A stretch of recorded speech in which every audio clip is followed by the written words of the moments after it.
Bienvenue à tous dans un nouvel épisode de Va Vie et Entreprends. Aujourd'hui, j'ai le plaisir de recevoir Nicolas Paciello. Ce n'est pas mon frère, c'est mon ex-mari. Et oui, il y a des gens qui réussissent à se séparer et que tout se passe bien après. Salut Nicolas, merci d'être avec nous. Avant de commencer, si tu devais te présenter en une phrase, comment le ferais-tu?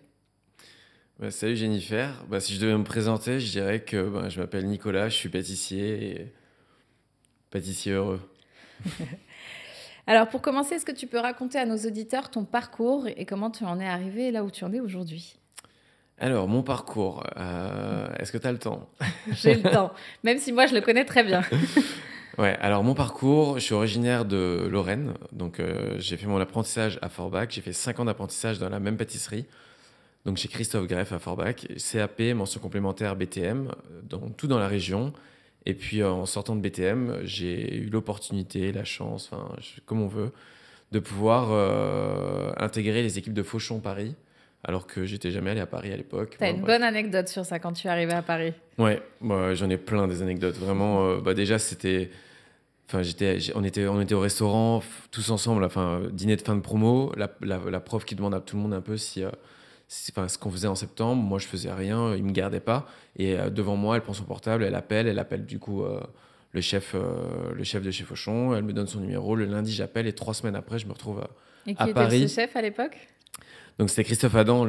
Alors, il y avait une sacrée équipe, hein. Il y avait Christophe Adam en tant que chef, il y avait Dominique Ancel en tant que sous-chef, Benoît Couvrant, Christophe Appert, qui sont aujourd'hui Christophe Appert, Angelina, Benoît Couvrant, Cyril Lignac, Dominique Ancel, que je présente plus, Super Cronut. pâtisserie à New Donc York. ouais, je suis arrivé dans une team vraiment d'acharnés. Et voilà, donc je suis arrivé à Paris en 2005. Ça remonte un peu. Et à l'époque, pas de portable, ou très peu de portable en tout cas, ou que pour appeler. Et c'est vrai que j'avais trouvé un appartement, je cherchais aux alentours de la Madeleine. T'imagines bien qu'à Madeleine, c'était compliqué de trouver. Donc j'élargissais mon champ de recherche jusqu'à tomber à Versailles dans une petite chambre au sous-sol. Donc chambre que j'ai prise pour pour pouvoir choper cette place au plus rapidement possible. Et c'est vrai que le premier trajet Versailles-Paris a été assez drôle. Je suis arrivé à Saint-Lazare, j'avais mon petit carnet pour arriver à Madeleine alors que c'était tout droit. Je me suis retrouvé à Place de la Concorde, enfin bref. Et puis du coup, j'étais en retard, j'ai couru, mon portable est tombé, j'ai oublié de ramasser la batterie, j'avais plus de portable, j'avais plus rien, enfin bref. C'était le premier jour, j'y suis arrivé, et je suis arrivé dans le labo, Place de la Madeleine, et puis là, j'ai commencé à travailler, et puis depuis, je travaille toujours. Et donc, t'es resté combien de temps chez Fauchon? Chez Fauchon, j'ai fait 5 ans et demi, un peu plus de 5 ans, et j'ai vraiment découvert un monde. J'avais appris la pâtisserie correctement à Forbach, les codes, vraiment, il m'avait bien éduqué dans la pâtisserie. Mais à Paris, j'ai appris vraiment les codes du luxe, du haut de gamme, vraiment avec ses clients hyper exigeants. Exigeant. Donc c'était vraiment hyper passionnant. Je tombais dans une brigade de 40 personnes. Donc voilà, faut imaginer, on a tous 20 ans, on arrive là-dedans, on bosse du matin au soir. Et cette brigade aussi, c'était une sacrée brigade à ton Ouais, époque. ouais, mes sous-chefs étaient pas mal, mais c'est vrai que notre brigade de petits jeunes de 20 ans était pas mal, hein, entre Cédric, Donc, donc Cédric Cédric Grolet pour les... Grolet, ouais. Patricie Barbour, j'en passe, il y en a encore pas mal, mais Jean-Pierre Rodriguez, qu'on connaît un peu moins, mais nous dans le milieu on le connaît. En tout cas, on a Nicolas tous aujourd'hui, Bachère. exactement, Jimmy Mornay. Enfin voilà, on a tous pris des places aujourd'hui, alors soit de chefs, soit d'entrepreneurs, mais en tout cas, c'est vrai que nos chefs sont encore en place et sont encore en train de développer, d'entreprendre, et puis nous, on suit et on essaie de faire le job. T'es resté 5 ans et demi chez Fauchon. Après Fauchon, qu'est-ce que tu as fait? Ouais, alors donc j'ai tout réappris à Fauchon, j'ai voyagé à Fauchon aussi, donc c'est vrai que mon premier voyage, au bout de 2 ans, on m'a dit que j'allais aller à Singapour, pour te dire, je savais même pas où c'était. Donc j'ai dit oui, j'y suis allé, et c'est en faisant ce voyage-là que je me suis dit, en rentrant, que je pourrais faire ce que je veux avec la pâtisserie, juste en faisant des gâteaux.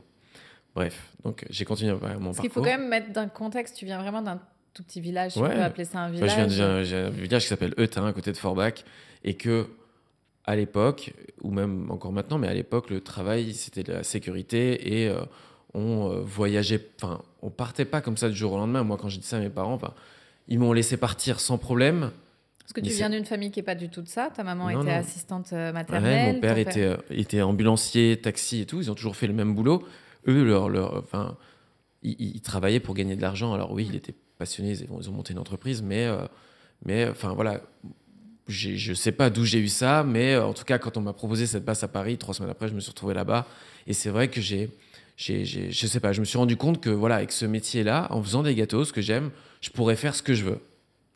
Donc j'ai intégré cette brigade. On a fait des trucs canons pendant 5 ans. Faut pas oublier de dire que tu as travaillé de nuit, donc c'était pas non plus... Ouais. C'était difficile, c'était un Exactement. métier difficile à 20 ans. Exactement. Mais c'est toujours un métier difficile.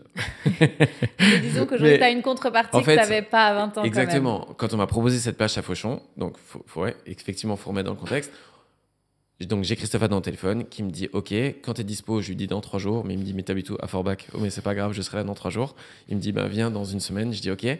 Surtout, il te dit mais t'es sûr que tu vas trouver un logement? Et toi, t'as dit oui, Oui, oui. oui, ça va, le logement c'est pas compliqué. Bref, en fait c'était super galère. Et la seule place qui était dispo, c'était un poste de nuit, donc un démarrage à minuit, entre minuit et minuit et demi. Enfin voilà, mais j'ai pris sans problème. Enfin à l'époque, c'est vrai que je me suis même pas posé la question. Alors que c'est complètement barjos, en fait, en vrai. Mais tu changes complètement ton métabolisme. Ouais. Donc, je suis arrivé à Paris, et puis, à la fin du deuxième film, on se réveillait, et puis on allait prendre le train, et puis on croisait ceux qui rentraient à la maison. Et j'ai fait ça pendant 2 ans, où je vivais complètement la nuit. Ouais, c'est ça. Et puis même un peu le jour, mais c'est vrai que je dormais après de 16 à peut-être 17, jusqu'à 21, 22, et puis j'ai fait ça pendant 2 ans, ouais. Ouais, chapeau. Et Donc, bref. Donc, du coup, après Fauchon... Après Fauchon, une place qui s'est libérée. Donc, Patricie Barbour, qui était commis avec nous, était partie juste avant au Crayon, qui m'appelle, qui me dit le sous-chef va partir. Moi, j'avais des envies de partir parce que Christophe Adam était parti. Et c'est vrai que juste avant que Christophe parte, je lui dis voilà, il y a une place qui se libère, j'ai envie de partir. Il s'appelle avec les chefs.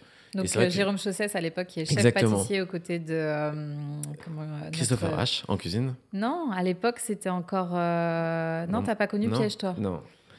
Moi je suis arrivé au Crayon, c'était Jérôme Chaussès et Christophe Arrache en cuisine. Donc je saisis, et puis je me suis dit c'est incroyable. Hein. Pour moi, le Crayon, c'était France 98 au balcon. Enfin, bref, c'est des souvenirs que j'avais qu'on regardait avec mon père, donc c'était juste incroyable. Paris, pour moi, c'est ça. C'est-à-dire qu'en faisant des gâteaux, je suis arrivé dans une capitale, une ville avec des lieux incroyables où je me suis dit, je me retrouve à faire des gâteaux dans des lieux incroyables. Je passe de ma cuisine à Eutin aux cuisines du Crayon. Donc, je rentre au Crayon, j'y vais pour la place de sous-chef. Il me dit, je te prends, mais qu'en chef de partie, parce que je sais pas ce que tu vaux. Tu viens d'une pâtisserie de boutique, c'est pas pareil et tout. Bref, je rentre pendant 3 semaines. Explique à nos auditeurs vraiment la différence entre la pâtisserie de boutique et la pâtisserie d'étoilée. Ouais, alors il y a la pâtisserie de boutique et la pâtisserie de restauration, enfin hôtel, palace, étoilé. Pâtisserie de boutique, c'est de la production, c'est des grosses masses, c'est vraiment, on parle de 40 kilos de crème citron, mais qui devient totalement normal pour nous, à l'ultra luxe avec... je me rappelle une anecdote où les services, tu connaissais pas les services. Ouais, mais enfin, tout est complètement différent en fait. En vrai, je suis arrivé dans cette cuisine, il m'a dit tiens, lance-moi une crème pâtissière. Ouais, je dis ok. Et puis il m'a donné une vieille feuille, une vieille recette limite écrite à la main. Alors que nous, chez Fauchon, tout était processisé. Enfin, il y avait rien de hasard. On suivait, il y avait des machines et tout. Donc quand il m'a demandé de donner ça, j'ai regardé. Il m'a dit, tu sais pas faire une crème citron, une crème pâtissière, mais je lui dis, moi, bref, je l'ai pris, et c'est vrai que je me suis retrouvé là avec ma casserole à me dire, ok, et je me suis lancé, et en fait, j'ai découvert que ce monde-là, c'est le monde de l'instantané, c'est le monde du haut de gamme. Donc et effectivement, aussi. Exactement. On reçoit des fruits frais le matin. Je dis pas qu'on en reçoit pas, mais c'est vrai qu'on peut pas. C'est pas la même chose. C'est vraiment, il y a le camion qui s'arrête. On regarde ce qu'il a dans le camion. On va chercher les fruits. Et puis il y a les clients. Alors bien sûr qu'on a une carte qui est en place, mais il y a les clients qui veulent un soufflé à un moment T. Il faut faire un soufflé. Il y en a qui veut, je sais pas, un gâteau en forme d'ananas. Il y a des femmes qui veulent des crêpes au Nutella. Voilà, exactement. À n'importe quelle heure, on fait. Bon bref. En tout cas, c'est le monde du sur-mesure. C'est le monde du service à la personne. Et donc quand on rentre dans ces brigades-là, il faut être hyper flex, et donc il faut connaître ses bases parce que effectivement on a ces cartes à gérer, mais on a aussi de l'instantané à n'importe quel moment de la journée en fait. Donc j'ai fait 1 an et demi là-bas jusqu'à la fermeture en 2011-12. Voilà, donc il y a eu un plan où il fallait partir. Benoît Couvrant, qui était mon sous-chef, s'est associé à ce moment-là avec Cyril Lignac pour ouvrir sa première boutique dans le 11e à Paul-Bert. M'a appelé, il m'a dit c'est la merde, il faut que tu viennes m'aider. À savoir que vraiment Fauchon, on avait créé une famille. Hein. Aujourd'hui, c'est encore tous mes frangins, je peux presque dire mes frangins. Donc, il m'a appelé, donc ça tombait bien. Je retournais en boutique, mais il y avait quand même le nom Cyril Lignac, il y avait effectivement Benoît, que je respecte comme mon père, donc j'y suis allé sans réfléchir. Mais il y avait aussi ce côté Cyril Lignac pour moi, un peu communication, un peu télé, je me suis dit, tiens, je vais peut-être voir comment il gère ses journées et tout. Donc, ça a été une année je peux en parler. Difficile, où j'ai beaucoup travaillé, donné de mais... ta personne, Ça, c'est aussi une partie du métier que les gens oublient sur ta partie vie privée. Ça a quand même un impact important parce qu'il y a tellement d'heures que tu consacres à ta pâtisserie que moi, je me rappelle à l'époque, je venais te voir dans le labo pour te voir, sinon je ne pouvais pas te voir. Et en fait, vous êtes tellement passionnés, vous avez tellement, comme tu dis, une famille avec ta brigade, que en fait, vous vous autosuffisez à vous et vous recréez un petit monde à vous. Et c'est vrai qu'il ne faut pas négliger cette partie-là dans votre vie. Et ça, beaucoup de gens qui sont dans la restauration, tous les chefs, vous n'avez plus de vie privée, vie pro. Enfin, en tout cas, à ce moment-là de la carrière, quand on est en train de monter, on consacre tout. Aujourd'hui, c'est différent ? Non, c'est pas différent, mais de toute façon, la vie est différente aujourd'hui complètement. Enfin, les jeunes sont différents, donc nous, on doit s'adapter. Et au final, on prend aussi un peu ce rythme. C'est un peu différent. Je travaille toujours autant et tout, mais en tout cas... Tu arrives à couper. J'arrive à couper. Non, mais je m'organise différemment, mais voilà. En tout cas, quand tu as ouvert cette boutique, tu as vraiment donné de ta personne. Mais donc chez Lignac, effectivement, c'est pour moi un challenge. J'ai eu ma place de chef adjoint avec Benoît. Il avait beaucoup travaillé avec Cyril. Mais Cyril m'a pris quand même assez souvent en moto taxi et je lui préparais ses arrières de tournage et tout. Ouais. Donc j'ai appris un peu à préparer. Enfin, je voyais un peu comment fallait préparer un peu une émission et tout. Donc c'était hyper intéressant. Il y avait certes le boulot au labo parce que vraiment c'était une machine ce mec et on vendait, mais c'était incroyable. Donc ça c'était cool et j'ai fait 1 an là-bas. Tu as créé des recettes sur place ? J'essayais, mais c'est vrai qu'à cette époque-là, j'essayais de créer des recettes, mais quand j'y repense, ça me fait un peu rire. Mais oui, on essaye de se trouver, mais en fait, c'est pas encore le moment. Donc, plus, il y a tellement de boulot qu'en fait, on est fait pour appliquer encore. Il y a quand même Cyril, il y a Benoît, et puis c'est tellement des grosses prods qu'on peut pas changer des cartes comme ça. Enfin, je me rends compte maintenant.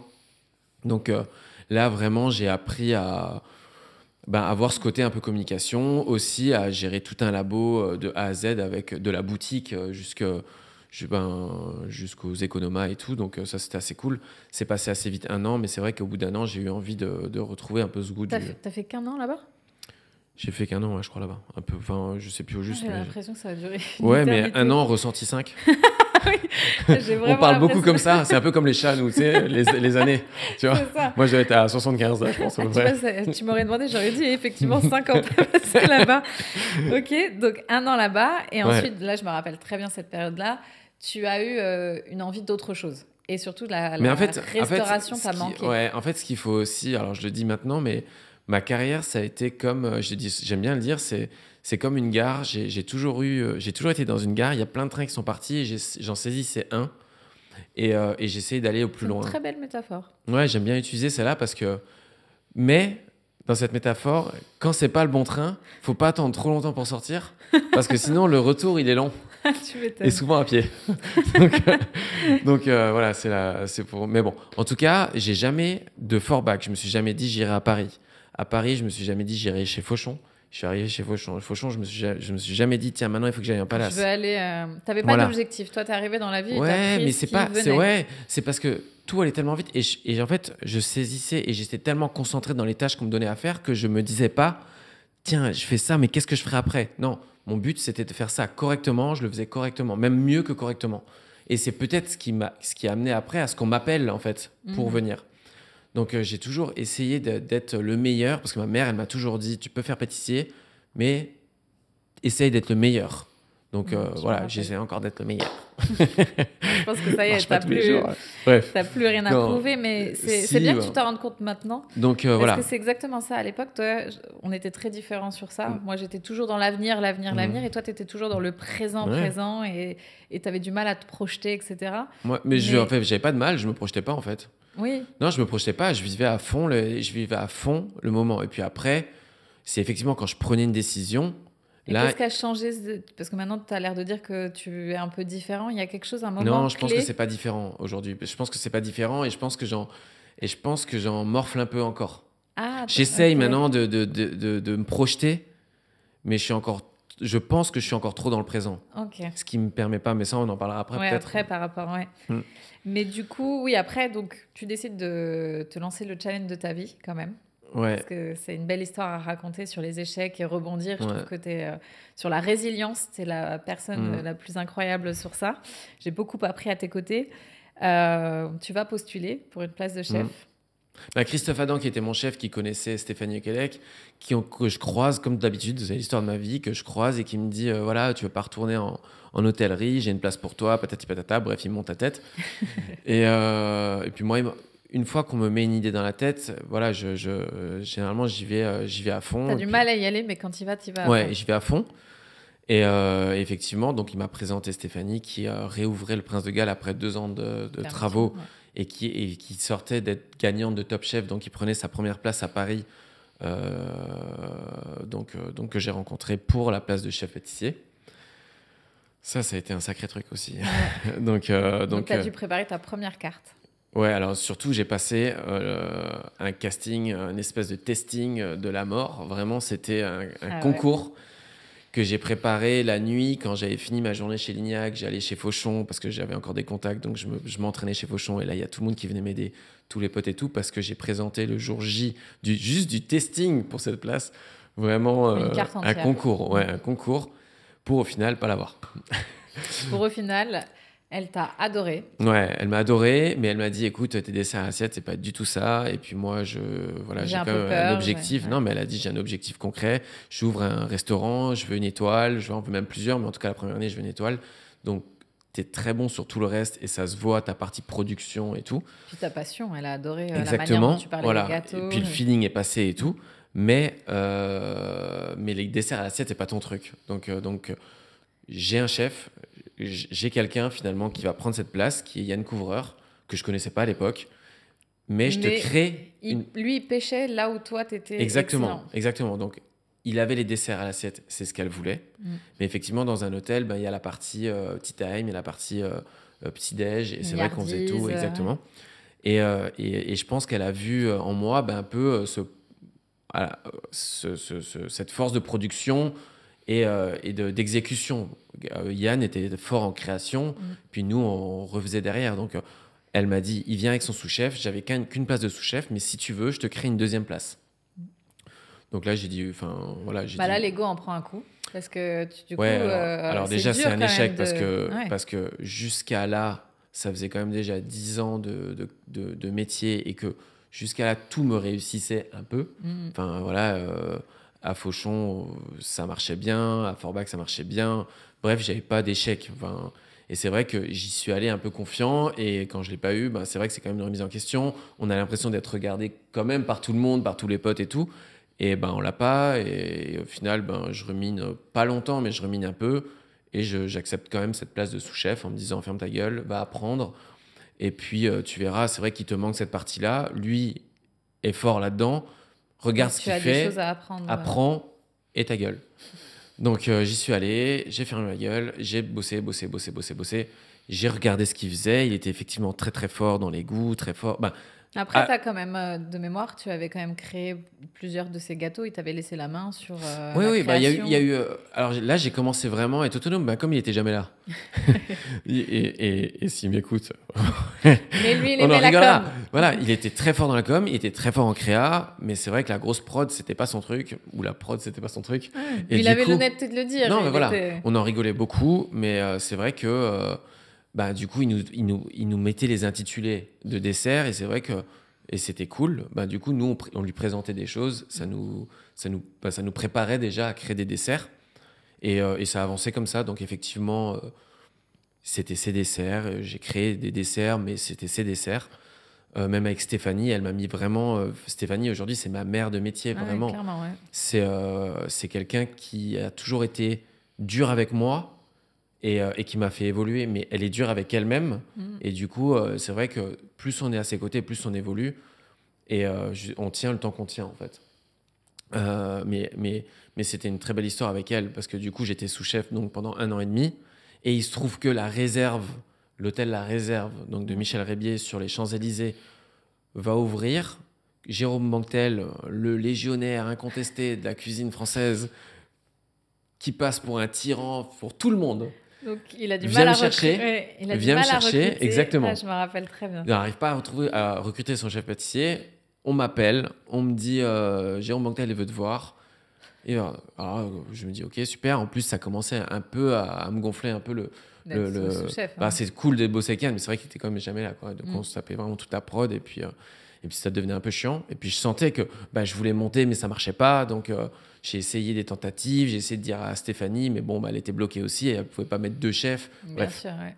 Donc Jérôme m'a appelé, je suis allé le voir, pas de testing, rien. Il me dit clairement, il s'est mis assis à côté de moi, il m'a fait visiter le labo tout en gravier et tout. Il faut savoir qu'aujourd'hui, la réserve, c'est vraiment, je pense... l'hôtel ultime. Voilà, exactement. Et lui, il te met la pression parce qu'il te dit, Non, je vise voilà, 2 étoiles. Voilà, lui, il est assis devant moi, pas de sourire, rien. Il me dit, c'est simple, la première année, je veux 2 étoiles, tu viens ou tu viens pas.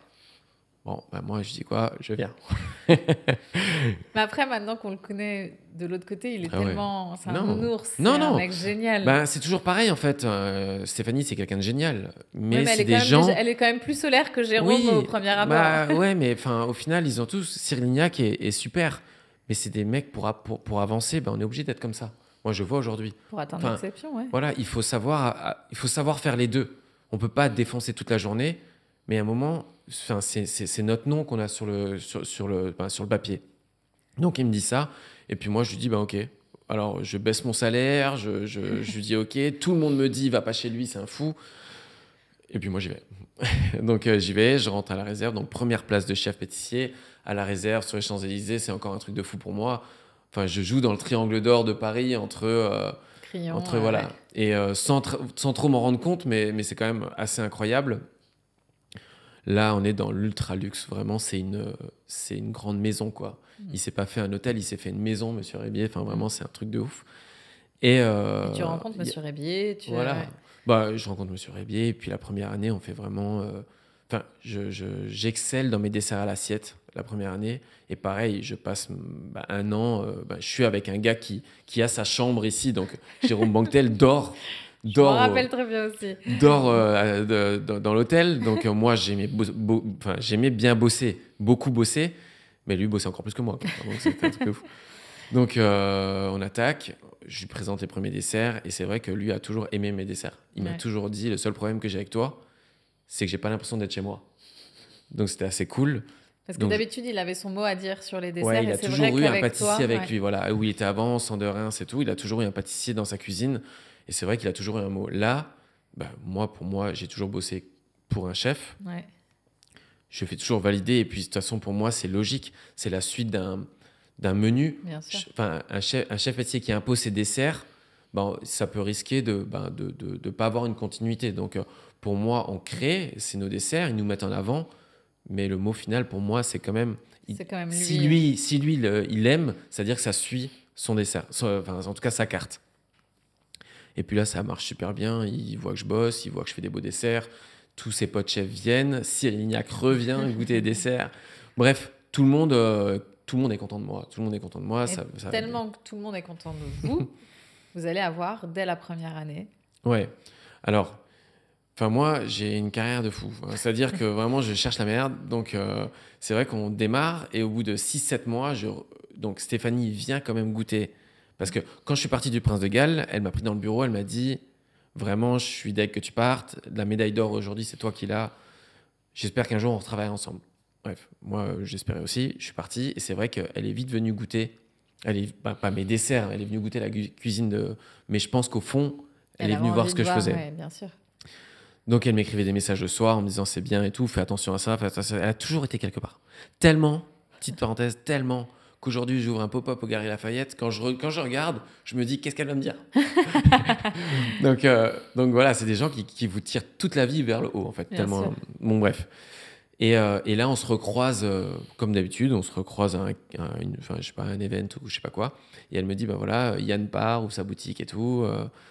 Je suis en plein casting de chef, t'en es où et tout. Donc là, je dis, bah moi, je suis chaud de revenir. Parce que j'adorais Jérôme, mais il me manquait. Lui, il adorait mes desserts. Mhm. Il adorait trop mes desserts. C'était un peu trop facile.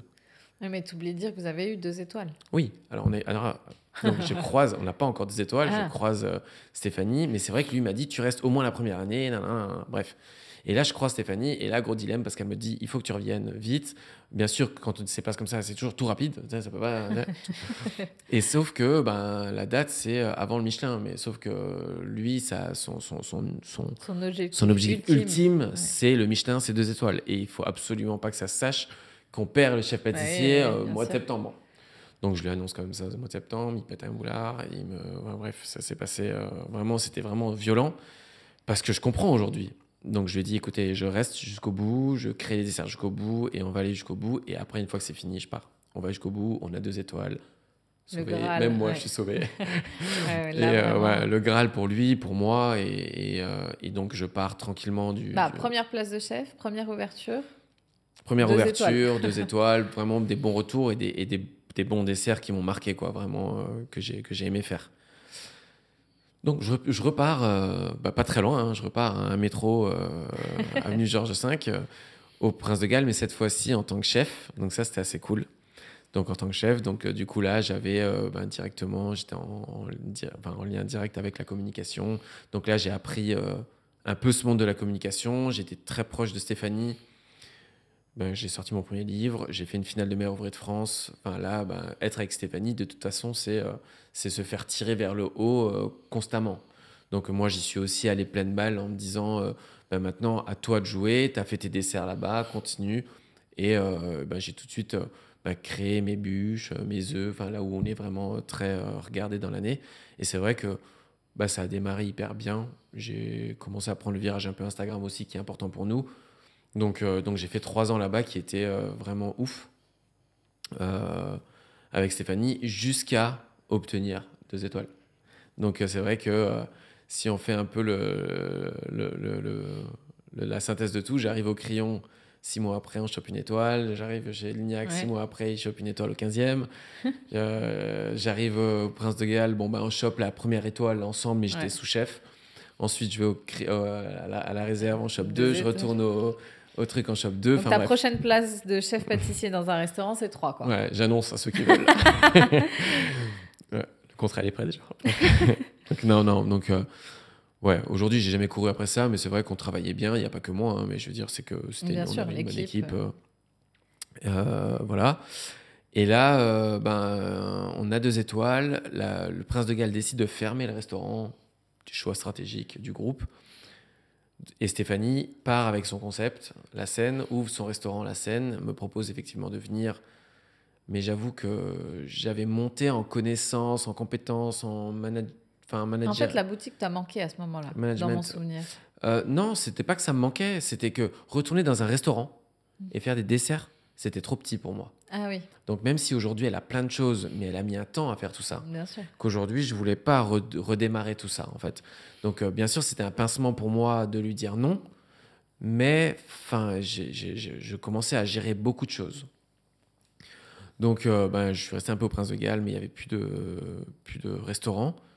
Et là je reçois un message de mon ex-associé qui me propose, qui est en train de développer un concept d'ouverture de pâtisserie assez cool, j'avoue, assez cool.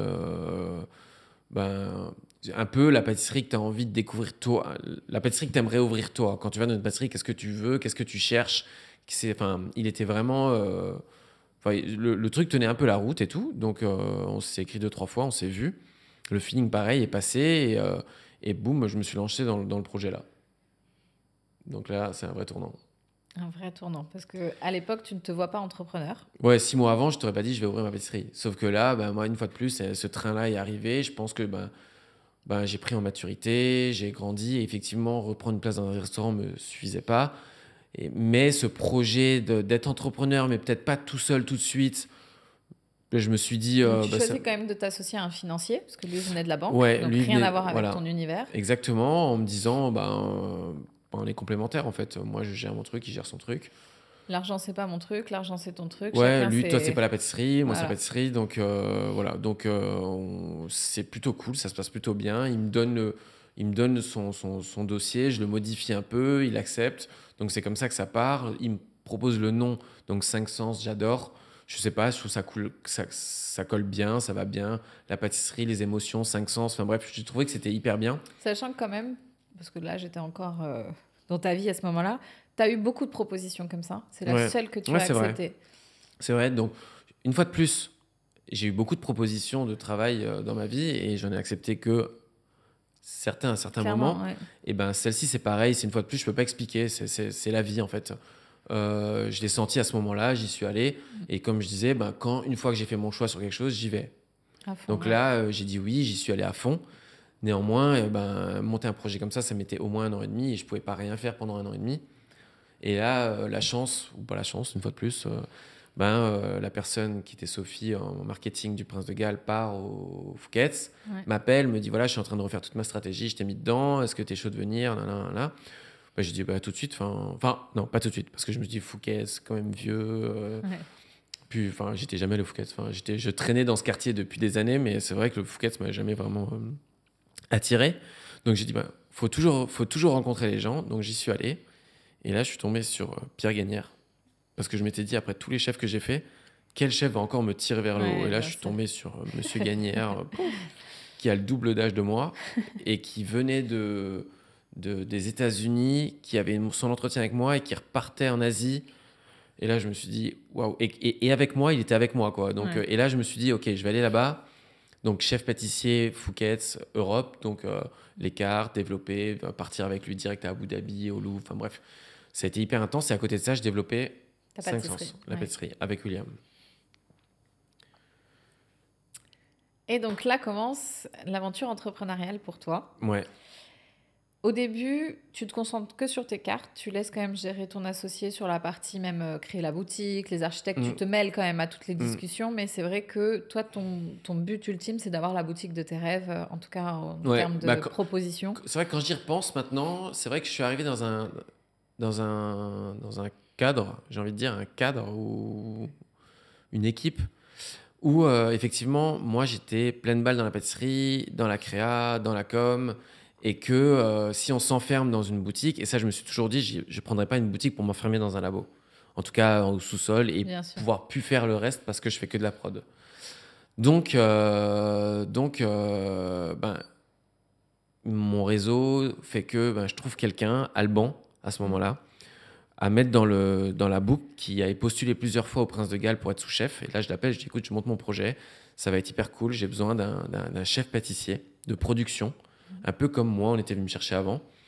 Et pour me gérer tout ça, parce que moi, j'ai le Fouquet's, mais je vais développer les 5 Sens, mais il me faut ce regard productif et tout, pour vraiment, tu seras décisionnaire, en tout cas, tu seras force de proposition sur plein de choses.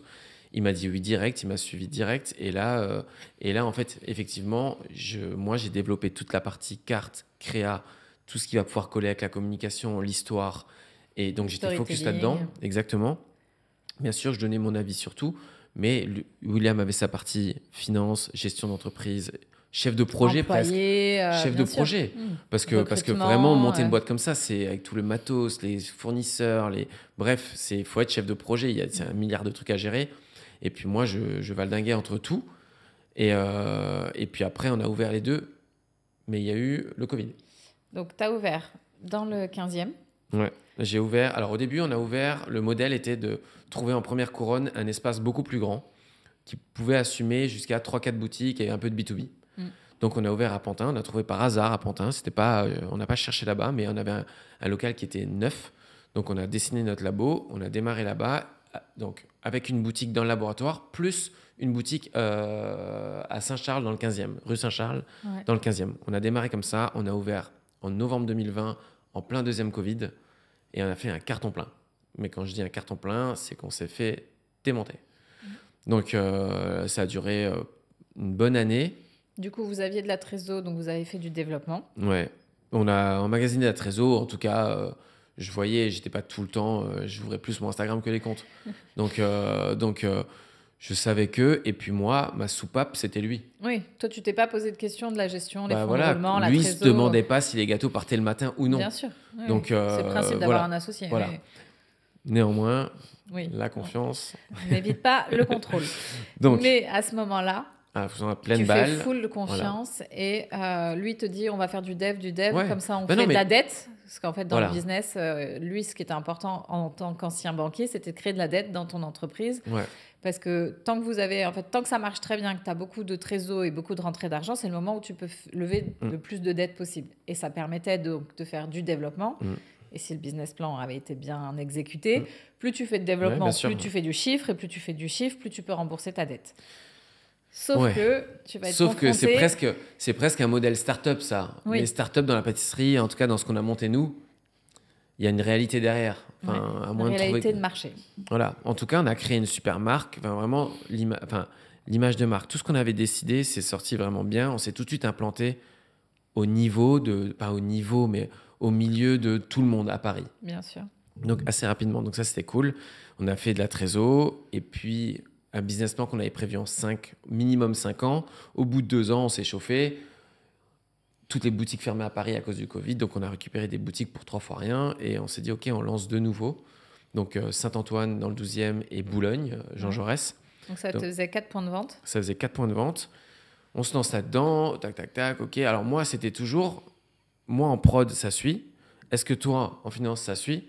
Et est-ce que S'il y a dans les les deux- équipes, parce qu'après, il y moi a en la prod, gestion... non mais voilà, moi en prod, donc quand je dis prod, c'est équipe, Boutique labo. aussi, tu gérais?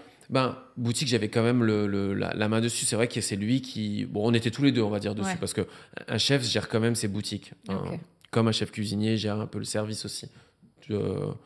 Donc j'avais quand même un peu la main là-dessus, mais ça me faisait moins peur. Vraiment, c'est si la gestion d'entreprise, elle suit, et si la prod, elle suit, bon, la vente, Oui. c'est pas le plus dramatique, j'ai envie de dire. Même si c'est important, mais c'est pas le plus dramatique. Pour moi, c'était OK. On était full avec Alban, Nico et tout. On avait une bête d'équipe derrière.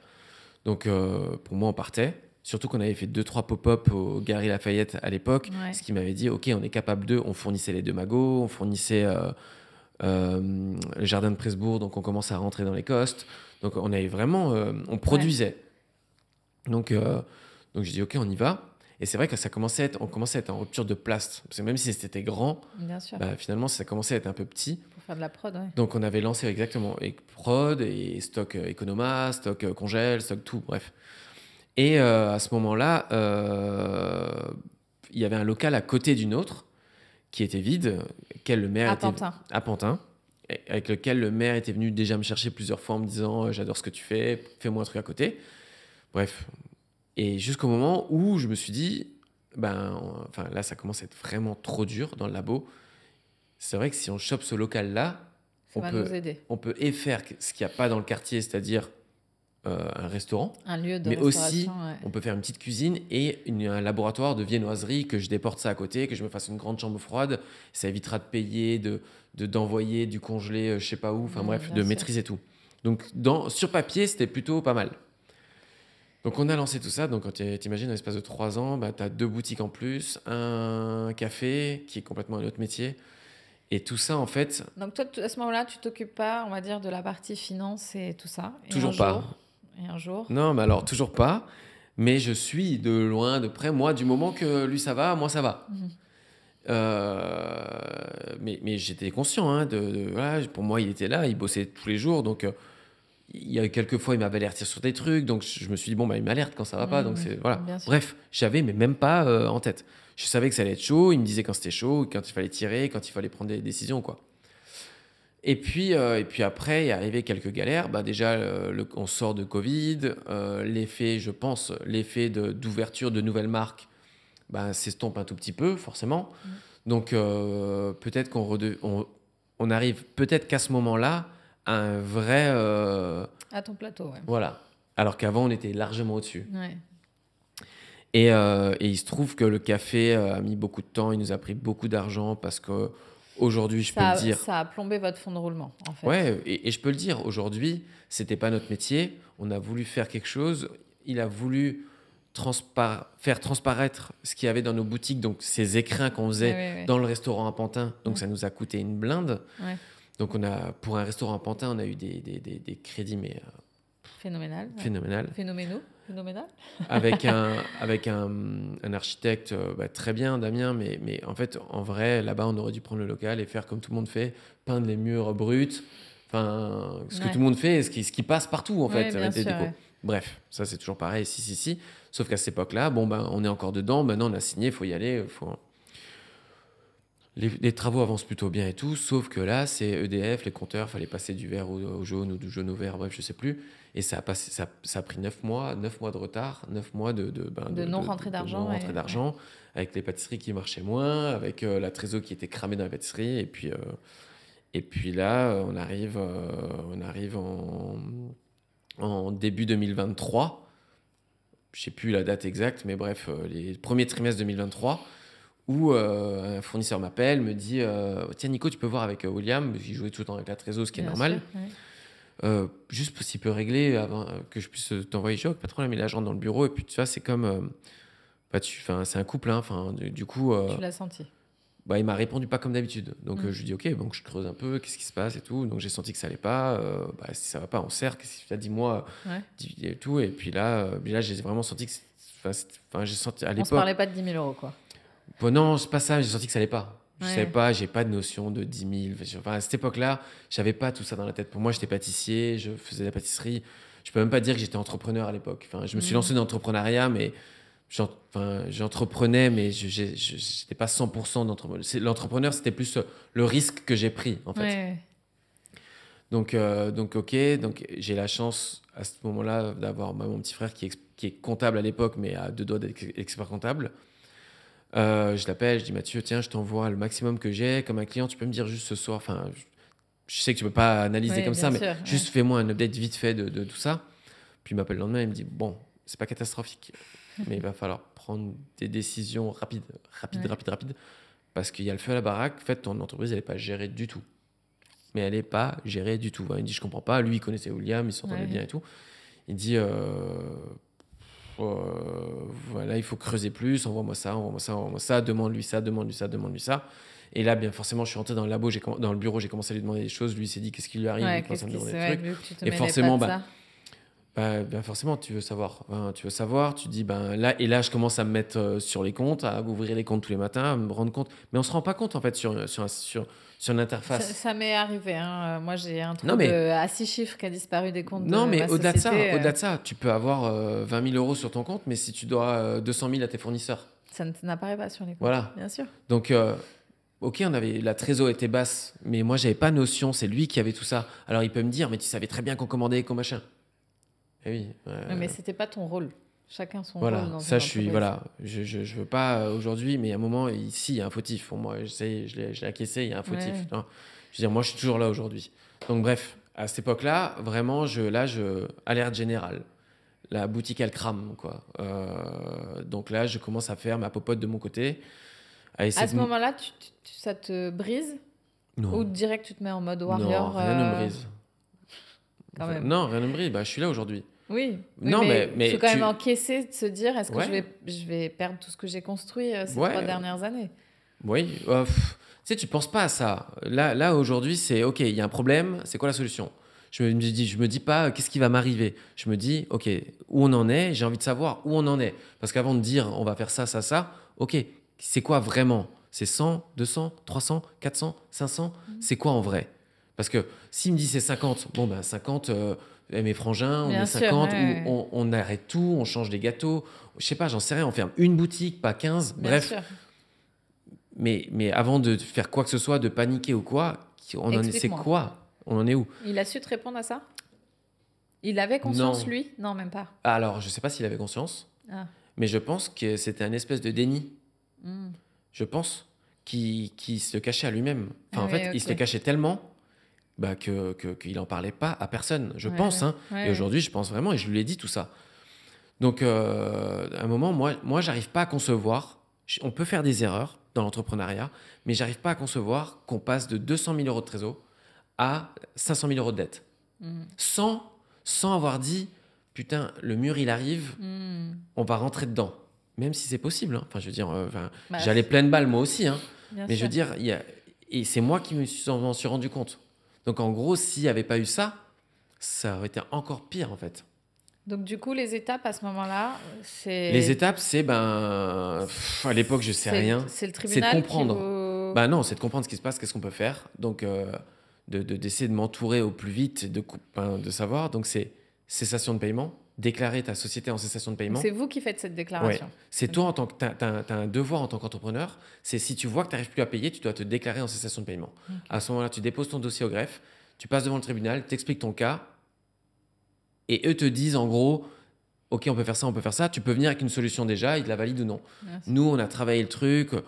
Là, donc je suis avec Lucille qui a monté une boîte dans la gastro, qui était en école de commerce, qui adore l'entrepreneuriat, qui m'a aidé avec Mathieu vraiment. Donc Lucille, c'est ta copine actuelle. Voilà, c'est ma copine actuelle, maintenant associée dans la nouvelle boîte, qui à l'époque, sans être dedans, s'est mis à 100% avec moi en me disant, ok, il faut lui filer un coup de main parce qu'il est pâtissier et qu'il ne connaît rien. Mathieu aussi, donc ils se sont mis à s'appeler tous les jours. Ton frère. Mathieu, c'est mon petit frère.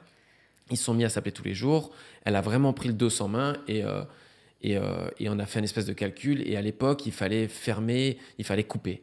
Il fallait couper, éteindre le départ du feu. Ouais, donc, précipitamment, on a mis en liquidation Saint-Charles et Saint-Antoine. Donc, pourquoi? Dans le 15e et dans le 12e. Ouais, parce qu'on avait cette impression qu'à Paris, ça devenait de plus en plus compliqué. On venait de passer les poubelles, on venait de passer les machins et tout. Et qu'en banlieue, ça me paraissait bien. Les gens, mine de rien, les banlieues grandissent. Et je me suis dit, le labo, de toute façon, il faut que je le garde. Bien et Boulogne, elle était plutôt pas mal. Donc, on se dit, on se garde les deux. C'est le périph', on rentre dans le périph', on sort. Bref, on a pris ça comme décision. Et garder le café qui était tout jeune, avec un super lieu de prod et tout. Mais j'ai un ami qui habite à Boulogne, qui s'appelle Jérémy Nadeau, c'est un comédien. Et il est pas loin de ta boutique. Et la dernière fois, il m'a dit, j'ai découvert une boutique géniale. C'est drôle, ça a le même nom de famille que toi. Je sais. Donc, elle a la cote à Boulogne aussi, la boutique. Mais je sais, je sais. Je suis souvent dans mes boutiques, donc je parle avec mes clients. Donc, à ce moment-là, on prend la décision de fermer. Donc, on repasse devant le tribunal. On demande de liquidation, un redressement judiciaire. C'est accepté. Ça peut être accepté ou non. Le redressement judiciaire, donc on rentre dans une période d'observation où tout est gelé. Toutes tes dettes postérieures au 18 juillet 2023 sont gelées. Tu n'as plus que tes charges à payer. Sauf qu'on s'est mis ça en plein mois de juillet alors que c'est ni fait ni à faire. Que tu n'as aucune rentrée d'argent en août et qu'une procédure, ça coûte cher parce que tu as quand même à débourser tout de suite. Sûr. Que tu mets sur le carreau tous tes employés du jour au lendemain et que... Donc des boutiques que tu as fermées. Voilà, donc j'ai fermé Saint-Charles, Saint-Antoine. Donc et là, tu es obligé d'appeler tes employés. Exactement, tu sors du tribunal, le soir, tu ne sais pas ce qui se passe. Donc tu dis, est-ce que tout va encore demain ou non? Tu appelles ton mandataire, bon, tu ne sais pas trop ce que c'est, à quoi ça sert, mais tu appelles un numéro qu'on te donne qui est ton mandataire, ton administrateur judiciaire, qui va devenir ton meilleur pote. Et qui te dit, non, à partir de maintenant, il n'y a plus rien qui rentre, plus rien qui sort, c'est liquidé, c'est plus à vous, c'est à nous. Ok, mais j'ai tous mes gâteaux, j'ai ma vendeuse, elle arrive demain, vous les appelez, vous leur dites, de toute façon, ils vont tous recevoir un courrier comme quoi, licenciement économique, vous inquiétez pas pour eux, ils seront pris, l'AGS et tout. En France, c'est plutôt bien fait tout ça, on peut dire ce qu'on veut sur l'entrepreneuriat. En France, on a une aubaine, c'est le redressement judiciaire, si on sait s'en servir. Et surtout pour les employés. Ouais, mais pour les employeurs aussi. Tu n'as plus le droit de... Non, pas tout de suite. Ah. Après, tu es jugé, en fait, par rapport à la faute et tout que tu fais. Okay. Mais là, à l'instant T, tu es en période d'observation. Donc, tu rentres en période d'observation. Donc, tu reprends une boîte qui a coulé. Donc, tu passes devant qui a coulé, qui en tout cas n'est plus en état de marche. Tu passes devant le tribunal. Et là, il faut s'imaginer 5 juges, doges, administrateurs, avocats. Bref, tueur à gages, vraiment. Vraiment, j'étais lunaire. J'allais avec ma veste comme ça là-bas, en mode, je pensais que j'allais aller dans un bureau, mais j'étais dans un tribunal. Et là, tu racontes ta vie, en fait. Tu leur dis pourquoi tu es là et ce que tu veux faire. Et eux, ils croient pas. Et ton associé est venu? Oui, au début, il venait forcément. Au début, il venait, mais il est vite plus venu parce qu'ils ont vite compris qu'il y a eu des grosses erreurs de gestion et ils lui mettaient un peu la faute sur lui. Bien sûr. Et c'est vrai qu'ils y vont pas de main morte et il en avait marre de s'en prendre plein la gueule. Ouais. Parce qu'ils voyaient que j'étais là à chaque fois. Moi, en fait, là, aujourd'hui, je suis là, mais ce matin, j'étais à la fournée à 4h. Et là, je viens et j'y retourne après. Là, c'est pareil. J'allais à la fournée à 4h, j'allais au tribunal à Créteil, puis je retournais là-bas. Et j'ai le procureur général qui m'a suivi pendant 2 ans, comme ça, que j'ai dû faire une vingtaine d'audiences. Ah oui, quand même. Et qui, à la fin, s'est levé pour la dernière audience qui était là le 15 janvier, pour vraiment la décision de est-ce qu'on valide le plan de redressement du coup des 2 boutiques parce qu'on a Bien liquidé sûr. le café entre-temps. Ouais. Et qui se lève et qui dit moi je suis 100% favorable. Aujourd'hui, si ça avait été le procureur général simple, j'aurais peut-être mis mon veto parce que les chiffres c'est pas encore ça. Ouais. Mais ma Il croit en- personne, je suis Nicolas Paciello depuis le début. Au début, il est arrivé pâtissier, artiste, fatigué. Artisan. Aujourd'hui, il est entrepreneur d'une résilience hors norme, au tel point que je l'ai pris pour mon cas d'école d'avocat dernièrement sans dire le nom. Et je peux vous assurer, il a retourné son téléphone comme ça, que dès la semaine prochaine, je serai devant ses boutiques et j'irai acheter ses gâteaux parce qu'il faut que ça marche. Quand vous entendez ça, au bout de 2 ans, vraiment de galères, parce que c'est des galères financières, j'ai eu des saisies sur compte Ouais. à n'en plus passer, j'ai des cautions personnelles. En fait, j'ai signé 500 000 euros de caution personnelle sur Donc les 5 heureusement boîtes. que tu avais de l'immobilier du coup. Bah, heureusement, mon appartement aujourd'hui, il me rapporte pas 500 000 euros. Enfin, Non, j'ai ouais. pas tout remboursé. Donc aujourd'hui, je sûr. peux même pas. CIC sont engagés sur moi, m'ont engagé 500 000 euros de caution personnelle alors que j'avais pas Ouais. 500 000 euros. Donc aujourd'hui, je suis en contentieux avec le CIC Ouais. parce que je dois les rembourser, cet argent-là. bien sûr. Donc alors là, c'est avocat. Enfin, c'est vraiment, je suis entré dans un monde Un autre monde. de malade.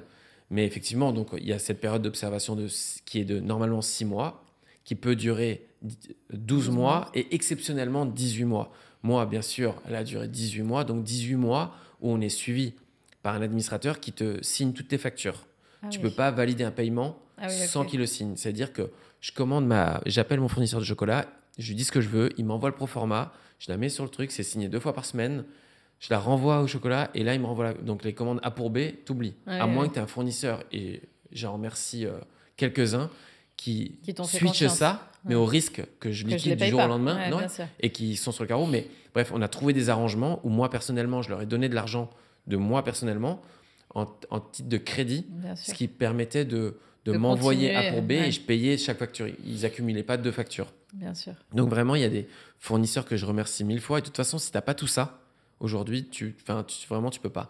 Et tu passes un redressement judiciaire si déjà tu as une résilience hors norme, en plus dans ce métier-là, si effectivement tu es passionné et si tu es entrepreneur, parce qu'il faut tout de suite recréer dans le mal un nouveau truc. Et nous, on Donc est arrivé... 500 à ce moment-là, on est d'accord, existe toujours. Ouais, donc du 18... En fait, le 18 juillet, on passe en redressement. Je passe une galère. Enfin, il devait me rester 10 000 balles sur mes comptes. Je mets tout dedans pour payer mes matières premières. Il faut savoir que je rentre de l'argent la journée. Le liquide que j'ai, je vais acheter les courses à métro pour reproduire. Mais ça a duré 6 mois. Je pense que personne... On a la chance d'avoir les réseaux sociaux et de sourire et de montrer Bien sûr. et de penser que tout va bien. Mais derrière, c'était une tannée. Mon équipe m'a suivi. Axel, Agathe, ils m'ont suivi. C'était vraiment incroyable.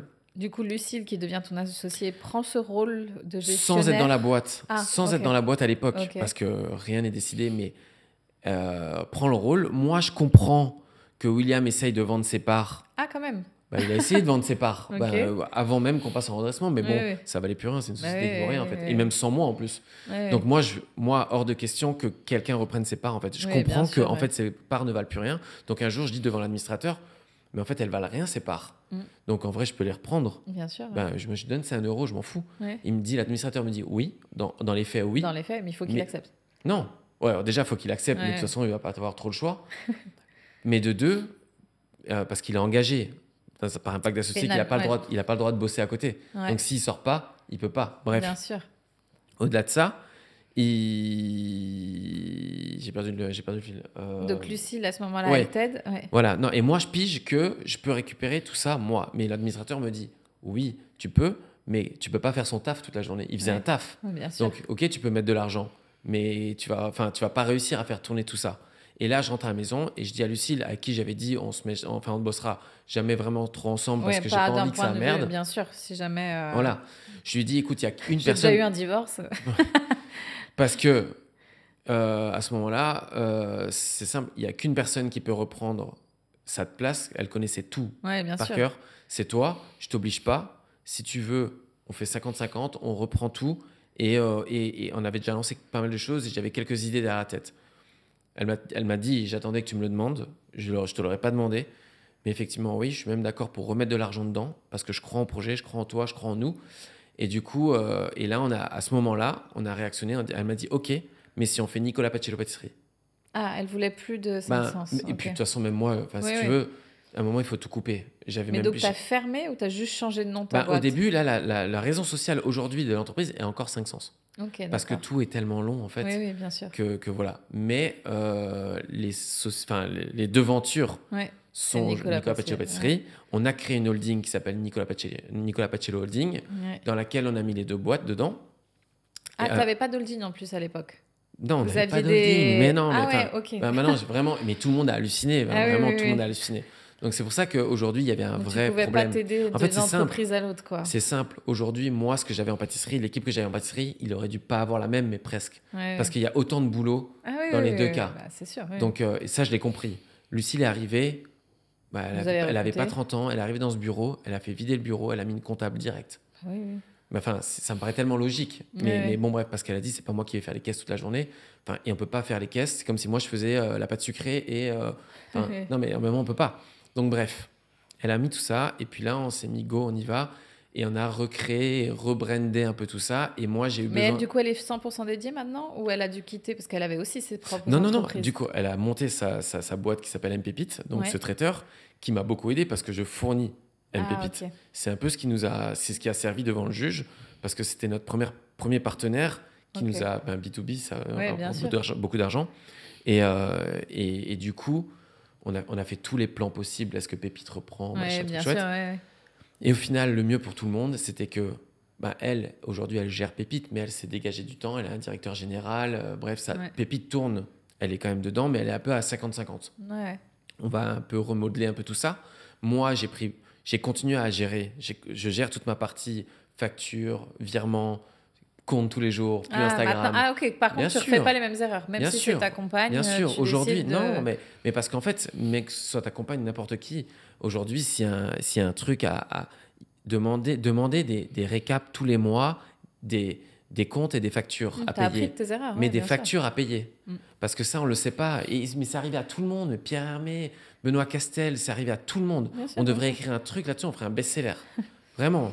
Donc, Moi, aujourd'hui, je suis avec un médecin et il me dit à l'école, on m'apprend pas à gérer, on m'apprend à soigner, mais on m'apprend pas du tout à gérer mon entreprise. C'est un libéral, donc forcément, il a une entreprise à gérer. Et je trouve que dans votre métier, c'est un peu C'est pareil. pareil. On vous apprend à faire des gâteaux, mais pas à gérer vos... Ce que je trouve fou en France, c'est qu'on te demande de passer un permis pour rouler une voiture, mais on te demande pas un permis pour gérer une entreprise. Ouais. Alors que gérer une entreprise, tu gères des personnes, tu gères des fournisseurs qui, des fois, se lancent eux aussi, que tu mets sur le carreau, mais c'est encore... Et toi, tu te mets sur la gueule des sommes, mais qui peut te foutre dehors, en fait, en vrai. Et je comprends maintenant pourquoi il y a des gens dehors. Donc aujourd'hui, c'est pas normal, en fait, qu'on te laisse entreprendre comme ça, parce que tu te dis, je suis le meilleur, je vais entreprendre, je vais réussir. Ça fait vraiment mal, en vrai, l'entrepreneur. Je pense que William, il en a souffert Ouais, de c'est ouf.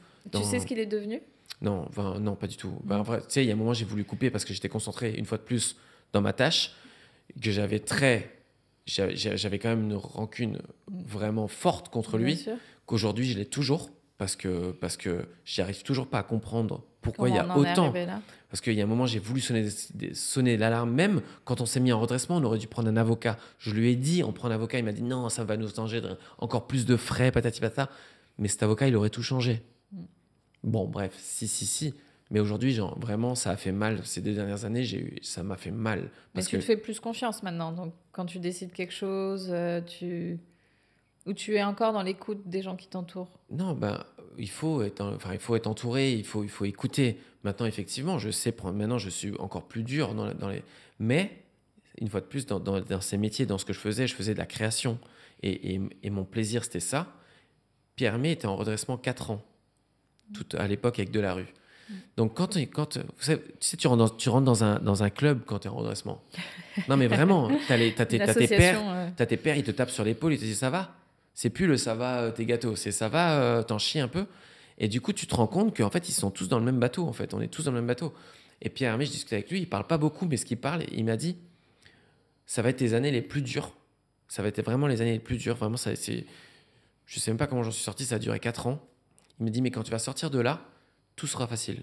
Tu vas voir que tout sera facile.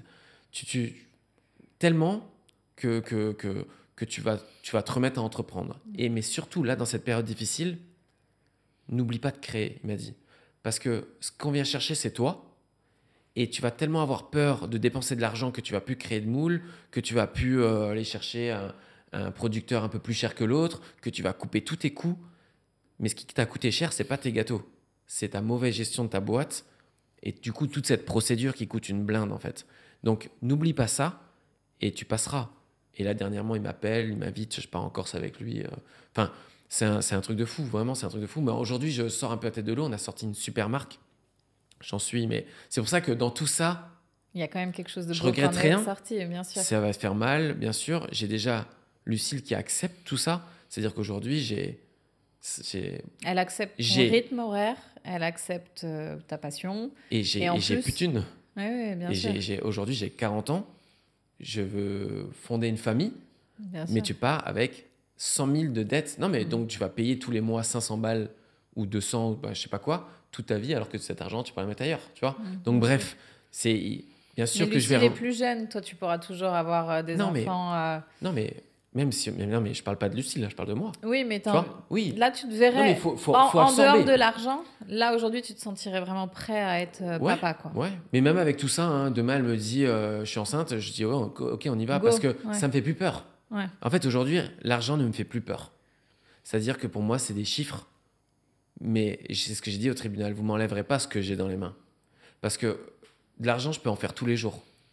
Sauf que là, j'ai un objectif, je dois sauver une maison, une marque.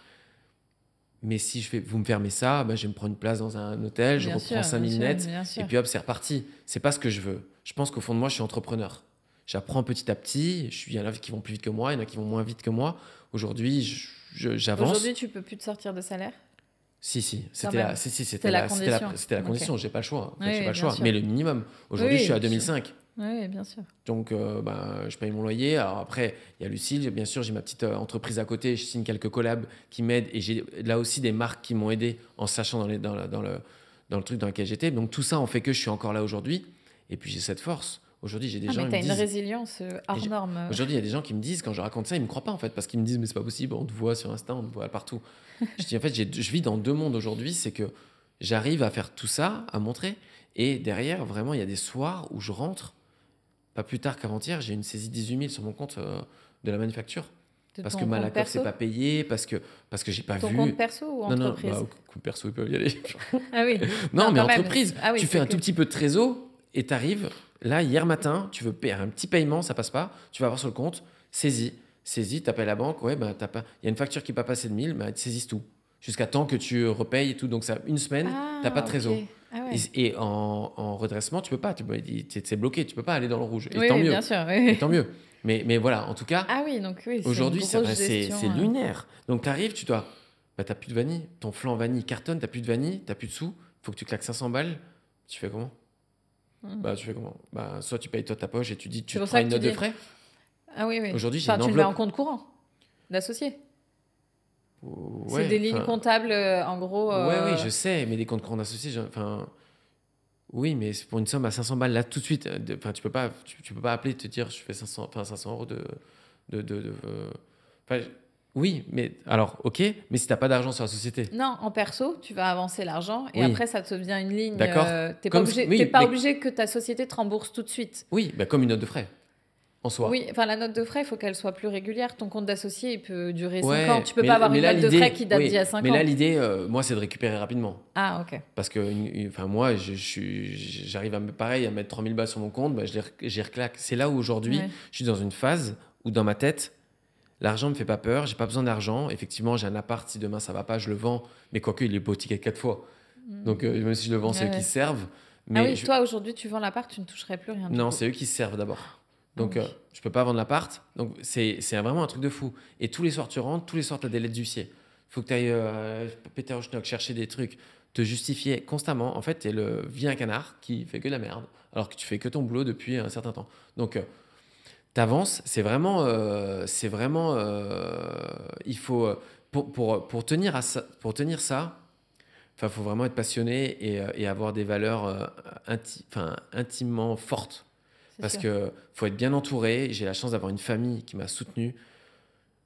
J'ai perdu ma mère. Il faut savoir que j'ai perdu ma mère en mars 2023. Je suis tombé en redressement en juillet 2023. Donc, elle n'a pas connu ça, ta maman. Elle n'a pas connu ça, heureusement. Mais si tu veux, on a vendu la maison. J'ai chopé 40 000 que j'ai remis dans le truc.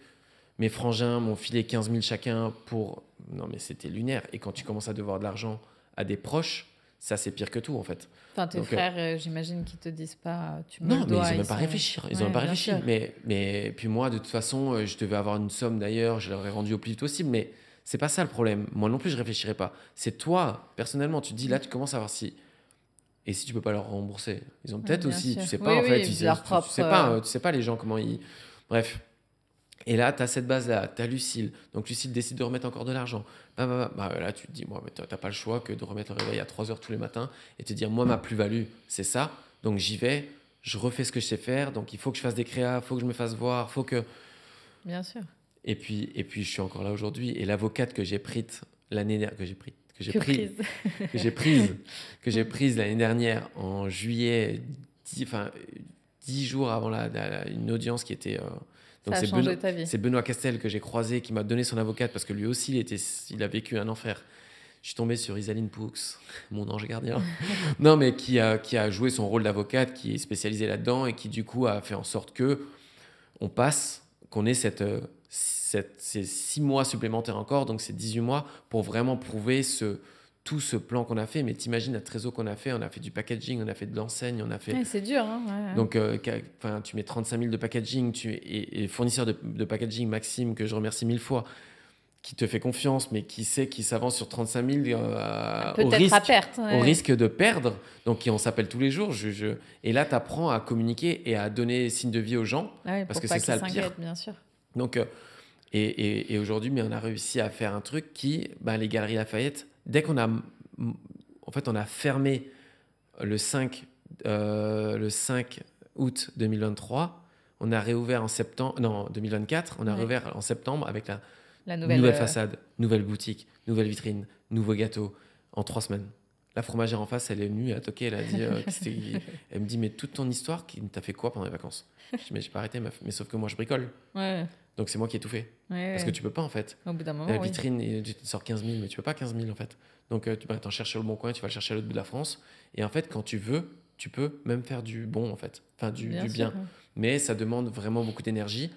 Et tu vas te puiser au plus profond. Et je pense que ça, c'est les valeurs qu'on t'a apprises de tes parents, de là où tu viens. C'est que des parents travailleurs, donc forcément. Ouais, et puis résilients, et puis qui m'ont dit ta gueule et bosse. Et tant qu'il y a de la vie, il y a de l'espoir. Après, on parle pas de... on a cette force déjà de se dire, demain, si ça va pas... À l'époque, tu me disais toujours, je ne fais que des gâteaux, je ne sauve pas des vies. Donc c'est sûr que tu as cette capacité de... Ouais, je le dis encore aujourd'hui. Et j'ai jamais eu cette valeur à l'argent. Enfin, c'est vrai que c'est un défaut ou pas, mais je bosse pour rien. Donc aujourd'hui, quand on me dit, tu me dois 200, je dois 200. Non, mais c'est un chiffre. Je te dois 200 et... Mais du coup, quel est ton rêve dans ta vie ? Si tu vois, il y a les gens... Moi, aujourd'hui... forcément, j'ai goûté à l'entrepreneuriat et j'ai envie d'avoir une boîte rentable et de comprendre comment maintenant faire de l'argent. Valeur, bien sûr. Et j'ai créé une marque. Alors, est-ce que c'est bien, pas bien ? J'ai suivi ce que font beaucoup, mais beaucoup moins ouvrent des marques avec leur nom. Il y a des concepts qui ouvrent maintenant parce que c'est dangereux, en fait. Parce qu'une fois que tu mets ton nom dessus, il y a des choses que tu peux plus faire, en fait. Donc, tu comprends tout ça et tu te dis, moi, aujourd'hui, je suis ultra passionné de pâtisserie. Mon but à moi, c'est de continuer à faire perdurer la pâtisserie française. C'est pas mon rêve, mais c'est mon but. Et créer ta famille, donc si on a bien compris. Bien sûr, c'est aussi grandir bien sûr, créer ma famille, évoluer et aussi avoir autre chose à faire parce que je fais ça quand même depuis longtemps, même si je fais quand même tous les jours la même chose. Bref. Mais aujourd'hui, avec Nicolas Paciello Pâtisserie, je suis au Galeries Lafayette Gourmet, on a un super stand, on va taquiner tout le monde. Je sais que je suis regardé de tout le monde. Aujourd'hui, c'est pas être le meilleur, je m'en fous d'être le meilleur. C'est pouvoir dire et pouvoir faire continuer à faire vivre ce métier parce qu'il va se perdre un jour. Pourquoi ? Parce que les jeunes veulent plus se lever à 6 heures, parce qu'ils veulent plus faire plus de 7 heures. Et je les comprends. Enfin, j'ai envie de dire pourquoi des métiers on fait 7 heures et 8 heures, 9 heures s'ils bossent un peu plus, mais pas, c'est fini les 18. Donc maintenant, c'est à nous de trouver ces solutions-là. C'est à nous. Mais il y a beaucoup de trucs. Il y a les imprimantes 3D, il y a les moules, il y a les machines. Donc aujourd'hui, mon rôle est de créer et de faire perdurer cette pâtisserie, de trouver les moyens de continuer à manger du beau et du bon et de faire plaisir aux gens parce que je pense que c'est ce que je fais depuis que je suis tout petit en fait. Merci beaucoup Nicolas. Pour finir, quel conseil donnerais-tu à un jeune entrepreneur qui souhaite se lancer dans le milieu de la pâtisserie? Alors, je dirais qu'il faut que tu te lances par rapport à tes valeurs. Il faut que tu saches c'est quoi tes valeurs et pourquoi tu te lances. Et si tu te lances avec un associé, qu'il ait les mêmes valeurs que toi. C'est pas homme, femme, grand, petit, intelligent, pas intelligent. C'est est-ce qu'il a les mêmes valeurs que toi? Du moment qu'il a les mêmes valeurs que toi, ça peut que marcher. Donc, si j'ai un conseil à donner, il n'y a pas bosser, pas bosser, faire ce que tu veux. Mais en tout cas, c'est de savoir pourquoi tu le fais dans la pâtisserie parce que c'est un métier qui est dur.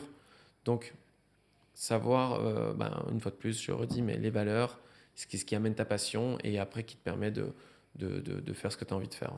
Bah, merci beaucoup Nicolas pour tout ça, de t'être livré à cœur ouvert sur ce podcast. Est-ce que tu as un dernier mot à dire? Est-ce que tu as un site internet que tu peux citer, ton Instagram? Il faut que maintenant tout le monde te découvre tes gâteaux, tes pâtisseries, les adresses de l'endroit où on peut te retrouver et puis après on te laisse. Exactement.